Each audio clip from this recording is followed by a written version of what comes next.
terjemahannya 217. Mereka bertanya kepada Muhammad tentang berperang pada bulan Hurum, bulan yang dimuliakan tadi, 4 bulan itu. Katakanlah, berperang dalam bulan itu adalah dosa besar, nggak boleh, dilarang memang.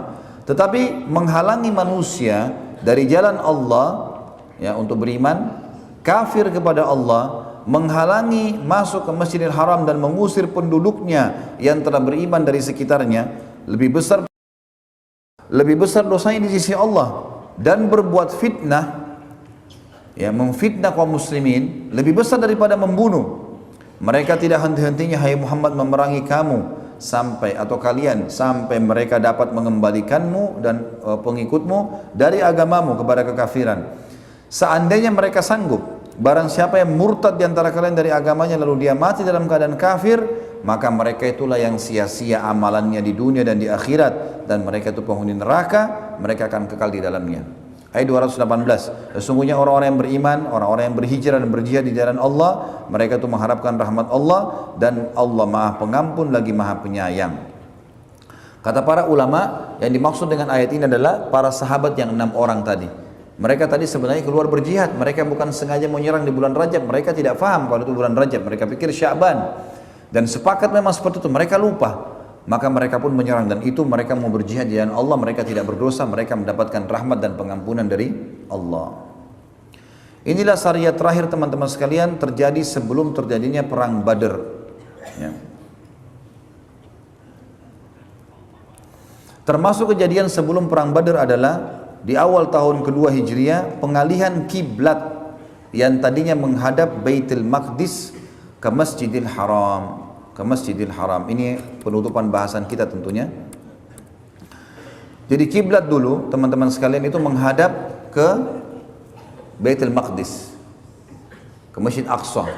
Yahudi Nasrani juga menjadikan itu sebagai kiblatnya, dan sampai sekarang mereka menjadikan sebagai kiblatnya. Nabi SAW waktu di Mekah, kalau sholat mencari sisi Ka'bah, yang beliau sholat menghadap Ka'bah, menghadap Baitul Maqdis. Karena beliau berharap sekali memang Ka'bah menjadi kiblat, kembali seperti di zamannya Ibrahim alaihissalam, di awal-awal bangun Ka'bah, gitu kan? Karena awalnya begitu. Nanti di zaman Musa, di zaman Isa alaihissalam baru teralihkan ke Baitul Maqdis. Jelas Nabi SAW melakukan itu, tapi berharap supaya Ka'bah bisa jadi kiblat. Sampai hijrah ke Madinah, tersebar isu yang tidak enak nih. Dari siapa? Dari orang-orang Yahudi. Mereka bilang Muhammad tuh karang-karang agamanya. Buktinya mereka juga muslimin sholat menghadap sama kiblat kami. Al-Quran itu juga dicomot-comot saja. Ayat Taurat, ayat Injil disatuin jadi Al-Quran. Jadi ini nggak benar. Buktikanlah hai orang-orang Arab, suku-suku Arab disebarin berita kalau Muhammad hanya mencontohi kami. Buktinya sholatnya menghadap ke Baitul Maqdis. Maka selalu Nabi SAW waktu itu menengadah wajahnya ke langit, selalu melihat ke langit. Harapannya Nabi SAW supaya Ka'bah kiblat dialihkan, jangan lagi ke Baitul Maqdis, supaya menutup syubhatnya dan fitnahnya orang-orang Yahudi. Terus saja Nabi SAW berharap kepada Allah sampai akhirnya Allah Subhanahu Wa Taala menurunkan firman-Nya dalam surah Al-Baqarah, surah nomor 2 ayat 144. Dan ini penutupan bahasan kita tentunya pada pagi ini. Bunyinya a'udzubillahi minasyaitonirrajim, Al-Baqarah 144. Qad nara taqalluba wajhika fis sama' falanuwalliyannaka qiblatan tardaha fawalli wajhaka syatral masjidil haram wa haitsu ma kuntum fawallu wujuhakum syatrah wa innal ladzina utul kitaba la ya'lamuna annahu al-haqqu min rabbihim wa ma Allahu bighafilin amma ya'malun. Satu ayat ini artinya, sungguh kami sering melihat mukamu menegadah ke langit hai Muhammad. Jadi Nabi SAW setiap mau pergi masjid lihat ke langit, berharap Allah pindahkan kiblat ke Ka'bah. Lalu maka sungguh kami akan memalihkan kamu ke kiblat yang kamu sukai. Mulai sekarang palingkanlah mukamu ke arah Masjidil Haram, dan di mana saja kamu berada palingkanlah mukamu ke arahnya. Dan sesungguhnya orang-orang Yahudi dan Nasrani yang diberi Alkitab, Taurat dan Injil memang mengetahui bahwa berpaling ke Masjidil Haram adalah benar dari Tuhan mereka, dan Allah sekali-kali tidak lengah dari apa yang mereka kerjakan. Ayat ini tentu mengandung banyak makna ya. Yang pertama, pengalihan kiblat ya, resmi pada saat itu pengalihan kiblat.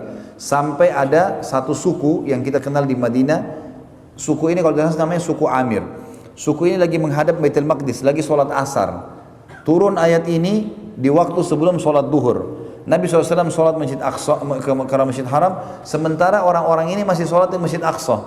Dan utusan Nabi SAW datang ke tempat mereka setelah atau sementara mereka sholat asar. Gitu kan. Lalu pengutusan Nabi SAW teriak dari luar mengatakan, wahai muslimin, sesungguhnya kiblat telah dialihkan ke Ka'bah. Maka mereka pun akhirnya di 2 rakaat sholatnya ke Masjid Maqdis, 2 rakaat mereka sholat ke Masjid Haram. Maka dikenal dengan Masjid Kiblatain, masjid yang memiliki 2 kiblat. Juga di sini dikatakan Allah SWT pastikan kalau ahli kitab, teman-teman sekalian, sangat tahu kalau betul-betul ya Ka'bah itu rumah Allah. Dan Allah memastikan mereka ahli kitab tahu kalau itu betul petunjuk dari Tuhan. Pada saat itu teman-teman sekalian, akhirnya seluruh orang Yahudi terdiam dan mereka tidak bisa lagi menyebarkan fitnah.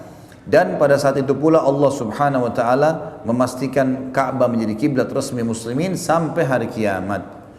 Dan yang terakhir ada poin juga, kejadian terakhir sebelum perang Badar pada Ramadan tahun 2 Hijriah diwajibkan berpuasa Ramadan sebulan penuh. Dan Nabi SAW memerintahkan muslimin untuk mengerjakan puasa pertama dalam Islam, dan waktu terjadi perang Badar terjadi di bulan Ramadan, mereka sementara puasa.